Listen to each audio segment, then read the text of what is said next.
I have a fear of being left behind. I have a fear of the competition being out ahead of me and being the innovator. And I would rather be the disruptor than to be going, well, I'll wait to see how they do and maybe I'll follow suit next year. So understanding that and really developing the culture on your team to embrace change and allowing them to understand that if you change and it doesn't work, we can always go back to how we were doing it. Put that coffee down. Creators are leaders. Be careful what kind of leaders you're producing here. Helen, we're both in sales. Let me tell you why I suck as a salesman. They realized that to be in power, you didn't need guns or money or even numbers. You just needed the will to do what the other guy wouldn't.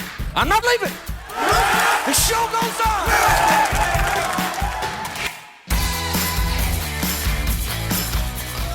Hey there, friend. Welcome back to the Construction Leadership Podcast. I'm your host, Bradley Hartman.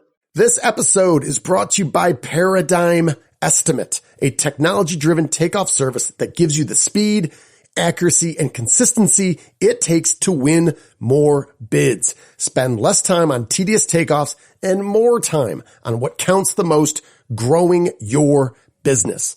Check out Paradigm Estimate at myparadigm.com/Bradley. That's right. My own name right there at the end of the URL. That is myparadigm, myparadigm.com/Bradley.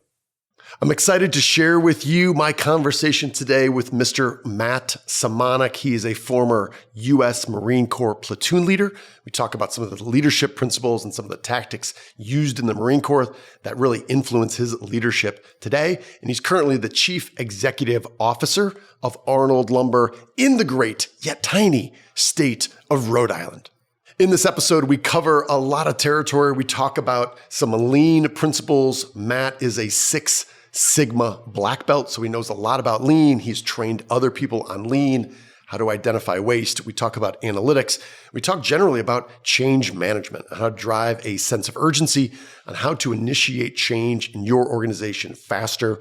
So we talk about all of that, and we talk about a remarkable water bottle and an idea about myself that was completely destroyed by my conversation with Matt as to my own physical fitness and health. We cover all of that and more. You're really going to enjoy this conversation. So without further ado, please enjoy my conversation with Mr. Matt Semonik, COO at Arnold Lumber. As always, thank you for listening and watching.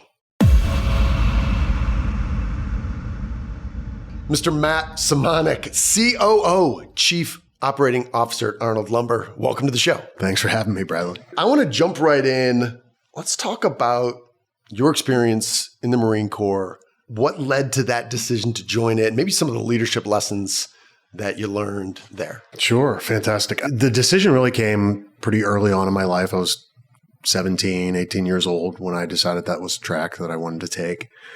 I felt up to that point had really been allowed to do whatever I wanted to do in life. I had the opportunity to go to school, to ride my bike wherever I wanted to ride it, to eat dinner every night in a safe environment. And I felt a need to really pay that back in some sense.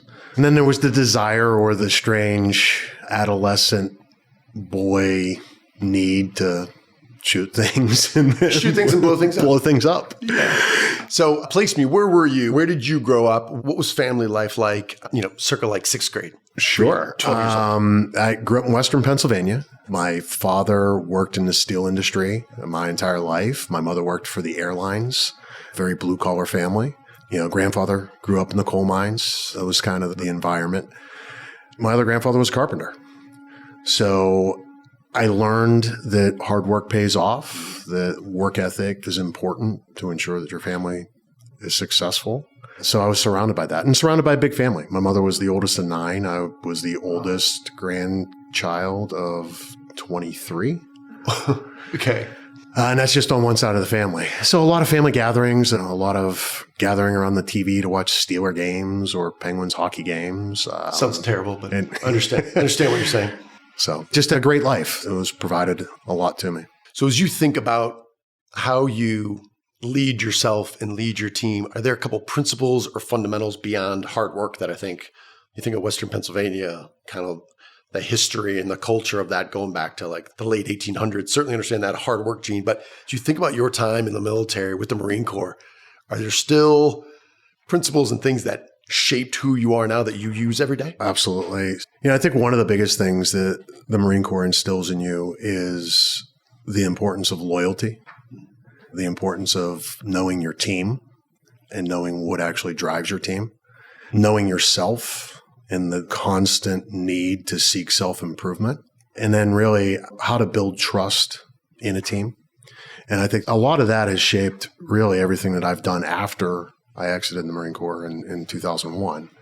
I use this term all the time. Everything in the Marine Corps is done under a 5-paragraph order. So whatever the operation is, it gets passed down through the ranks as a 5-paragraph order that continually gets broken up and parsed out into smaller pieces. And one of the most important parts of the 5-paragraph order is the commander's intent. So in any military operation, there are specific things that they are requiring you to do, specific objectives to obtain, and specific actions to take throughout the whole process. Well, a lot of times all of that falls apart.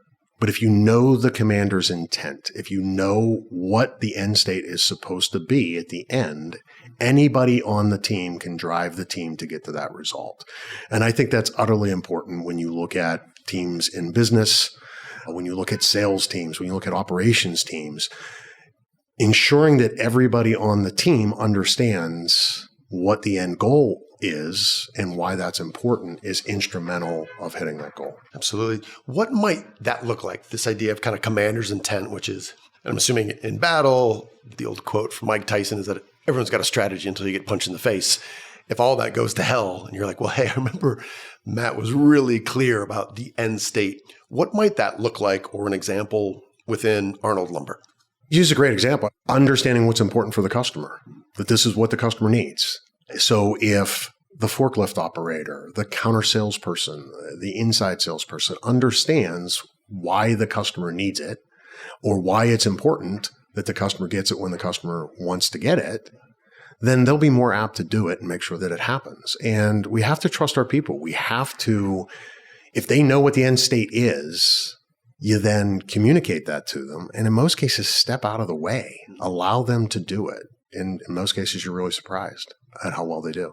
Well, I found too, it's sometimes when things aren't happening or they're not happening in a certain way, somewhere along the way, it was like, well, this is what Hartman wanted. And I'm like, no, this isn't what I want. This is very specific what came from the customer or this prospect. And I realized that's my fault, right? I didn't articulate the full reason why we're doing this. And the fact that it's not about me, it's about the customer. But again, I think that's kind of communication and just... It is. Ensuring that you're reiterative. I don't even know if that's a word. I think it is. Yeah. That you run with reiterate over and over again on what the desired outcome is so everybody understands. I repeat a lot of things throughout the day. And I think most of the managers that report to me could probably run through a list of 10 or 12 things that I say all the time. That, whether it's a cultural idiom or whether it's a leadership direction or trait that I'm trying to make sure that they emulate. I say it over and over, and it helps me too. Mm-hmm. What would be at the top of the list? Obviously, Brian was here with us. I know a handful of people at Arnold Lumber. If they're listening to this, they're going to be like rolling their eyes and nodding their head like, this dude always says this. Like, what's something that's top of mind right now? Hire culture first. Hire culture first. And what does that mean to you and to them? Obviously, I came from outside of this industry. I've got experience through various different size companies, various different industries. And the one thing that has always been true, you can hire a technical expert and you can target a technical expert. But when you do, you also need to ensure that you understand what other things come with that technical expert. There may be 35 years of experience doing something a certain way. And if that's not the way or not the culture that you're looking for, you can run into leadership challenges trying to change that person to do it the way that you want to do it. So I look to hiring culture first and teaching the technical aspect after. It's always great when the two go hand in hand. It's always great when you can find somebody that has the culture that you desire. That also comes with the technical expertise. But we can't be afraid to step out of that box and commit to training people to be the best that they could be. But a cultural sound team is a team that typically wins together. You will often hear, especially in the construction industry, whether it's a commercial contractor we're working with or it's a dealer or anyone in between, will often say, it's like, listen, dude, it's sticks and bricks. One goes on top of the other. It's not hard. Give me a good cultural fit. And we can teach them that. And then we actually go to hire somebody and we're like, dude, I really need like 15 years of experience in this role. And I was like, wait a minute, you just said we could teach them. I'm like, wow, teaching people and training people is really hard. So I don't know. If you absolutely have to have a combination of both. Yeah. You know, if you look at the Arnold Lumber team, we have employees that have been there for 35, 38, 40 years. And they are phenomenal contributors to what we're trying to accomplish on a day-to-day basis. We also have people that have 2 weeks with the company that have zero experience in the lumber industry. But that's our responsibility to make sure that they get that. It's our responsibility to make sure that we provide them the opportunities to learn, that we team them up with people that are going to help them. Because if we don't do that, if we rely upon strictly hiring experience, we're going to be in a world of hurt in 10 years when the experience is no longer there. Yeah. If I can, I want to revisit this 5-paragraph order. I've never heard of this before. What are the other elements that are in there? Obviously, the commander's intent is kind of like above, if nothing else, here's where we got to end up when it's done. Are there any other exciting elements of the 5-paragraph order? Or you're like, it's just, 500 words of bureaucracy. Let's keep moving. No, it's a way to organize what you're doing. There's 5 paragraphs, obviously. The first one is situation. Oh, all right. Then mission, execution, admin and logistics, and then command and control. So it really outlines the way to perform any task, any mission, and really helps keep everybody on track. I'm glad I asked. There's a professor and educator at Texas A&M, Dr. Pat Semonik, who I've had on the show. Lovely guy. But he taught me by responding to an email, and he just put bluff. And then he listed a few things. And I looked at him like, bluff. I'm like, all right, well, I'm curious. He knows that. So I look it up, and bluff stands for bottom line up front. Now, I think he was in the Air Force. And then I looked at the email that I sent him. It was probably a couple hundred meandering words. And then at the very end, I asked what I needed. And that was his way of saying hey, let's give this some structure. Tell me exactly what you want. Bottom line up front. So situation, mission, execution, admin and logistics, and command and control.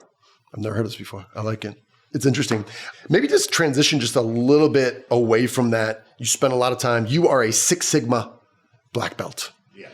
Which means to me, you're some level of lean nerd. I mean that in the best way. What sort of core principles do you see I always go back to? Obviously, this means if you're a black belt, this means not only are you trained, but you've also know the content so well you can train other people, correct? Yes. Okay. So what are there, for folks that are listening, that I feel like for the better part of the last 2 decades, lean has been somewhat in vogue where people are interested. And I feel like there's kind of fits and starts in the construction community about applying them. What stands out to you the most, or what is something, maybe if you said, hey, I got 5 minutes with you, Hartman, and I can explain some core fundamentals about lean, here's where I would start, given the fact that you're a Six Sigma black belt. I think one of the biggest things is 80% of your problems are typically tied up in 20% of what you do on a day-to-day basis. And all lean and Six Sigma methodology does is allow you to think of things differently. In most cases, we make decisions based on gut and very little decision based on the true data behind what's actually happening. And there are a lot more data points and a lot more factors in everything that we do that can really be utilized as a predictive analysis of how a person's going to perform, how a process is going to perform.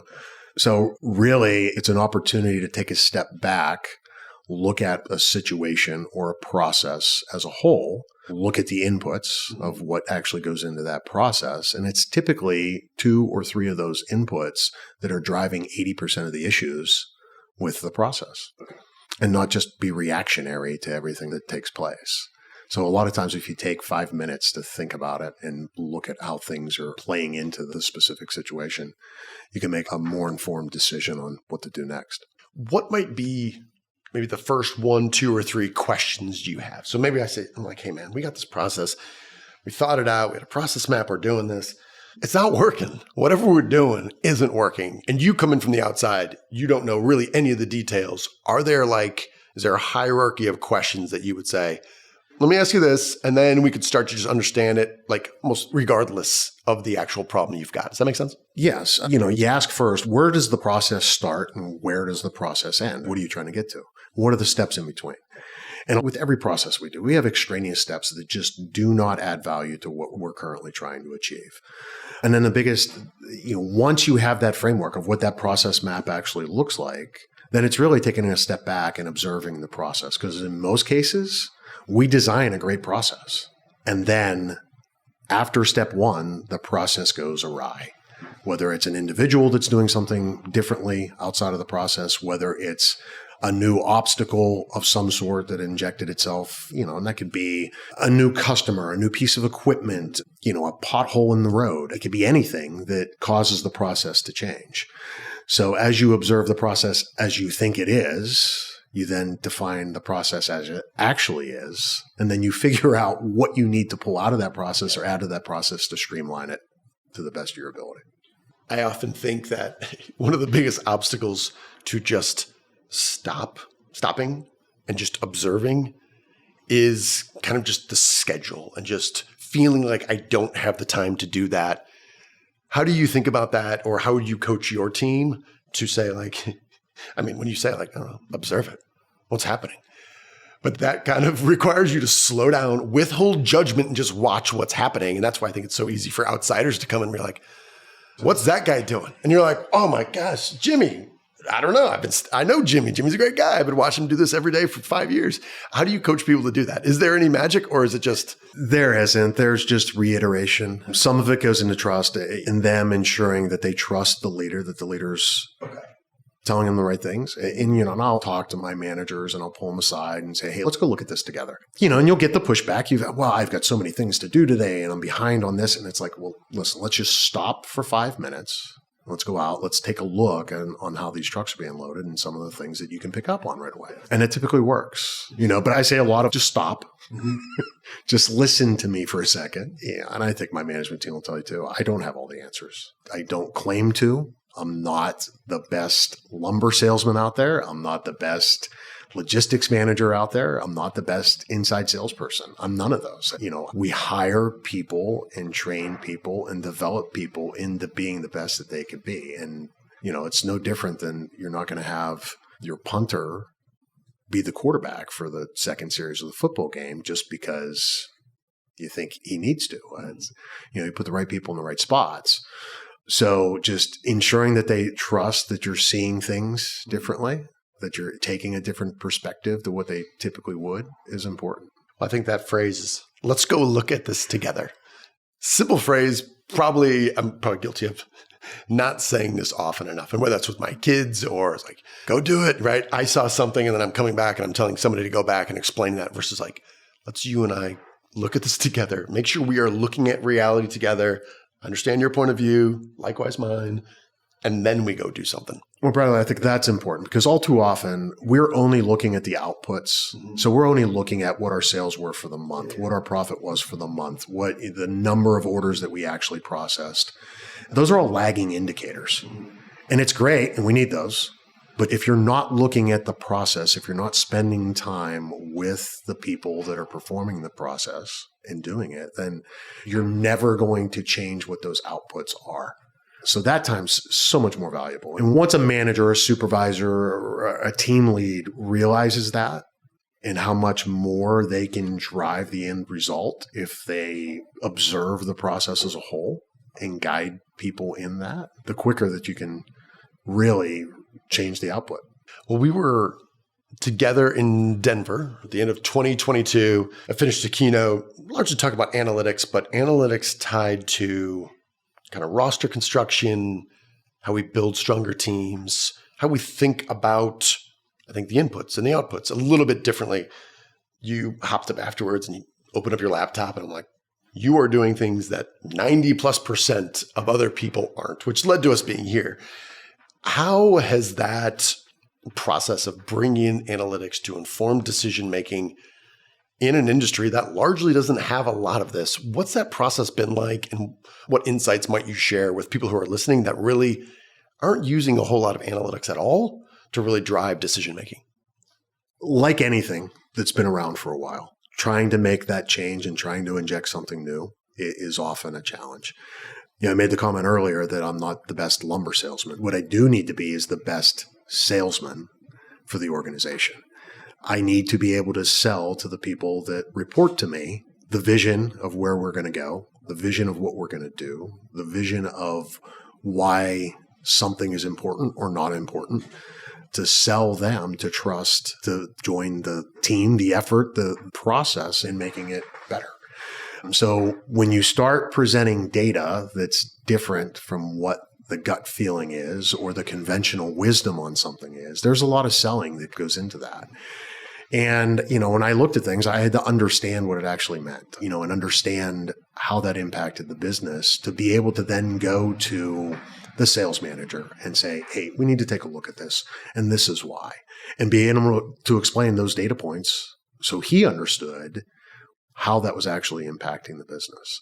And some of the things, I think what I shared with you a year or so ago, I walked into this industry, and the thing that I kept on hearing is, an outside salesman needs to produce between 2 to 2.5 million right out of the gate to be valuable to the company. And the more that I thought about that, the more I thought, well, if I have somebody selling 2.5 million in an extremely low margin and have somebody selling 1.5 million in an extremely high margin, there's a difference in the impact that they have on the business. For sure. And we're not necessarily looking at all of the data points that we need to look at. And we were only looking at one. We were looking at the top line sales number and using that to evaluate what we think of the outside salesperson. And that struck me as odd. That struck me as pretty close-minded on how we make a determinant of whether or not somebody's successful. And so when I started peeling back the onion and started looking at the inputs of what goes into what makes an outside salesperson valuable to the organization, there was really more of a realization of return. And what was the ROI on that salesperson? Or at the time I coined it as the contribution factor. What were they contributing for everything that I was investing or what the company was investing in them? So it gave me a different way to look at how they actually impact the organization. We were kind of diving in a little bit just on kind of cost to serve. I can only imagine, given the education you've got into Six Sigma and Lean, and then see how a lot of these relationships exist between salespeople for a lumber building material dealer and then a builder, whether that's a single family home or multifamily or commercial. I feel, now, having been on both sides, there is waste wherever we look. Wasted motion, wasted effort, physical waste in terms of product. Have you been successful at all in presenting data to both the salesperson and the builder to basically say, hey, how can we make each other more efficient? And maybe what has that looked like? Yes, to an extent. We've taken some things where, we look at returns from a builder and how that, we know how that impacts us. We know what the soft costs are of going back out to a job site and picking up 20% of the load that we just dropped off 3 days earlier. So we've used that as a pretty good example to bridge the communication between the lumberyard, the salesperson, and the builder to say, hey, listen, here's a way that we can impact what you're doing right off the bat. Because if you're over ordering 20%, you've got employees and framers and roofers and people walking around this stuff on the job site. My experience is they walk on it. They're stepping on it. Right. And once you start showing them the data of, all right, well, you returned, you asked us to come pick up 20%, and we could only give you credit for 15 because of damage, cut, nails, this, that, and the other. They start to see how that impacts their business. Now, it's, we know the struggles with employees and how many conversations you actually have to have. So you need to be able to educate your salespeople to be able to have those conversations because they're going to have them over and over again with the builder. Not for any other reason, as we're all creatures of habit. We do what we do because we've been doing it that way for a while. So it's helpful to train the salespeople to then be able to help educate everybody along the line. My career, I would say, has been improved and made me so much more intelligent, even just in terms of common sense, by suppliers and people, obviously tradesmen who are on the job. suppliers who saw what I was doing, saw what we were doing as construction managers and said, in various ways, with various words, with various levels of aggression or niceties, to say, you're doing it the hard way.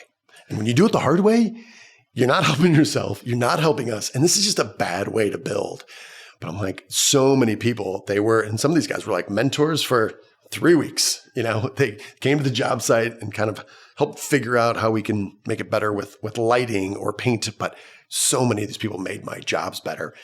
How do you train salespeople? Because there's often a level of risk there when you're asking a salesperson to go in and say, hey, let me coach you, let me educate you, let me help you help us. For a lot of salespeople, they're like, that smells like risk. This guy might tell me, who do you think you are? Get out of the way. And by the way, I can buy from your competitor tomorrow. How do you do that from a leadership standpoint? Well, I think there are a few things that go into that. One, you have to have the trust of your outside sales team. You have to paint and show and demonstrate to them that what you're trying to do is to make their job easier. The things that you're suggesting, the things that you're presenting to them are really to make their job easier, to help support them, to help them earn what they want to earn to support their family. So if you have that trust, then it really, you have to rely upon them to build the relationship, because without the relationship with the builder, they're not going to have the trust to be able to have those candid conversations. And you're not going to, every salesperson's not going to get through to every single builder or every single remodeler. It's not going to happen. The better they build those relationships, the more trust that their customer has with them, the easier it is to have those conversations. We talk about change management, and we looked at I showed a slide with the Cotter 8-step change management model. And there's elements of that I'm like, absolutely love. And the other ones I'm like, you can kind of take it or leave it. But the first one is establishing a sense of urgency, kind of why and why now? In an environment where a lot of people in our industry, I think you guys have been really successful over the past couple of years. You've grown, you've been profitable. Companies that have been in business for 5, 6, 10 decades are saying, hey, the last couple of years have been phenomenal. How do you drive a sense of urgency when part of the challenge you have is people have been successful? Part of that is understanding the trends of the industry and knowing that it's not always going to be as easy as it was. And it was easier. There were different problems that we had in 21, 22, and 23. Revenue generation just wasn't at the top of that list. Revenue generation was the easier part of things. Right. So, it really boils down to, making sure that it's a forward vision, making sure that you're prepared to handle what's coming in the future. And the world isn't going to slow down. I think we've seen it with technology. I mean, we all have seen how cell phones have impacted everything that we do, how computers have impacted everything that we do. 8 years ago when I joined Arnold Lumber, we had the reluctance to change, going, the mindset was, we've been doing it this way. It works, and it does. I have a fear of being left behind. I have a fear of the competition being out ahead of me and being the innovator. And I would rather be the disruptor than to be going, I'll wait to see how they do, and maybe I'll follow suit next year. So understanding that and really developing the culture on your team to embrace change and allowing them to understand that if you change and it doesn't work, we can always go back to how we were doing it. But having that buy-in and the diminishing the fear of, what's going to happen if I do this and it works? Right. Where's that going to take me? That's going to take, and that just adds on to the next step of, we'll tackle how we're going to pivot off of that when it does work, and it creates new opportunities and it creates expansion or a different avenue or a new customer. There are a million things that can do. So I think I wrote down retreat is an option. Obviously tying back to the week, we're that happens. Sometimes you're let's take this hill, and actually, let's not die on that hill. Let's retreat. But I think sometimes it's leaders saying, this might not work. And if not, I got a plan for that. However, the fact that this might not work is probably not the best reason for us not to do it, because I think there are certain things. We talk about analytics, we talk about technology on a long enough timeline. We know for a fact e-commerce is going to be everywhere in our industry, and online ordering is going to be the only way people do this. Now, we might disagree on whether it's in 1 year or 3 years or 5 years or 10 years, but we know the way that our minds are wired and what Amazon has shown us and all this is impacting who we are and how we operate, right? In other cases, it's saying, hey, retreat is an option and that's okay for the employees. But how do you think about that? So I don't have an issue saying I was wrong. So I think with any good leader needs to be able to come to terms with they're not going to be right 100% of the time. I'm probably not right. I'm not right 20% of the time. I thought you were going to say, I am not right 100% of the time. No. I'm like, no, that seems like a good admission. No. And being comfortable with that, being comfortable with not everything that we do is going to work. Because doing what we've always done is just, it's safe. And so we have to try new things. We have to look for ways to innovate. We need to look for ways to make it better for our customers. Our customers, they want being able to work with us to be easy. Yes. They want it to be simple. They don't want it to be complicated. So if we can look for more and more ways to make it easier for our customers to do business with us, they're naturally going to continue to expand what they do. And it needs to be the same thing with the employee base. We need to make the job clear and concise for the employee and make it easy for them to perform the job. All right. Watching the clock, we need to talk about something important. We had a conversation yesterday. I think I was fishing for a compliment. I know you are very disciplined and athletic, right? You said you ran how many miles last year? Over 1,750. Over 1,750. I may or may not have ran more than 17.5 miles in totality last year. I don't like running. I hate running, actually. You ran almost 1,800 miles last year. And I got a buddy of mine who he set a goal like for 2 years in a row. It's like, I'm going to run 1,000 miles. And I remember being like, okay, let me just break this down. So, okay, how do you do that? What do you like out of it? Obviously, you're a very fit man. Obviously, you like the results of that. But isn't there some other activity you could do if you don't like running? There are. I think for me, there are 1,000 other activities other than running. I was like, the answer is there are. Carry on, please. What do you like about it? I like the fact that I can get lost in my own head when I'm running. And, people talk about a runner's high. I think it's more of a zone, and I can get in the zone for an hour a day and just let my mind wander. And, the adrenaline and the endorphins and everything else that comes with physical activity really helps me kind of set the day in motion. If I run 6 miles in the morning before I show up to the office at 7 a.m., I feel accomplished right out of the gate. So that helps. Tell the audience about what's your habit. You said when you come to a new city, what do you do? So I try to run at least 3 miles in every city that I travel to. I do it to explore the city. I do it because I think when you travel, you get in the habit of you're strung out, you're busy, you spend all day in a conference, you go out to dinner at night, you stay out after that, and then you're tired and you get up 15 minutes before you need to be at the next meeting next morning. It's just another way for me to kind of reset. And I've kind of challenged myself over the past 5 years that everywhere I go, that's what I'm going to do. That is a great way to explore the city. I have something similar but different. Mine is when I go to a new city or even a returning city that I've been to, I try to find a local university that I haven't been to, and I'll visit that. I'll buy a pennant. I say it's for my kids, but I will say after about a couple hundred pennants, my kids are like, whatever, dude. And I'll show them the mascot and I'll say, okay, I was here. I end up with a lot of pennants. I think yours is much more practical and probably will help you live longer than just accumulating a ton of pennants. But that's interesting. So anyway, to come back to where I was fishing for a compliment, I was talking about how good I'm doing because the Swell bottle, however many ounces this is, I'm like, hey, if I just fill this up, I drink 2 of these a day. And I was hoping you'd say, given that you are such an athletic man in such good shape, you would say something like, hey man, good for you. That's really impressive. You did not. You said to me, you are not drinking nearly enough water. I was like, what? You sure? Please, what did you share with me and what would be your recommendation? And then lead into this super special water bottle Matt Semonik owns. Tell me about that. So I would tell you that you have to drink at least half of your body weight in ounces of water. So take your body weight, divide it by 2, and convert that to ounces. Or no, not convert it to ounces, just put ounces instead of pounds at the tail end of it. I understand. So I weigh about 200 pounds. So I could drink 100 ounces of water a day. Yes. And you're telling me 2 of these is not 100 ounces. That is barely 20 ounces a bottle. Okay. All right.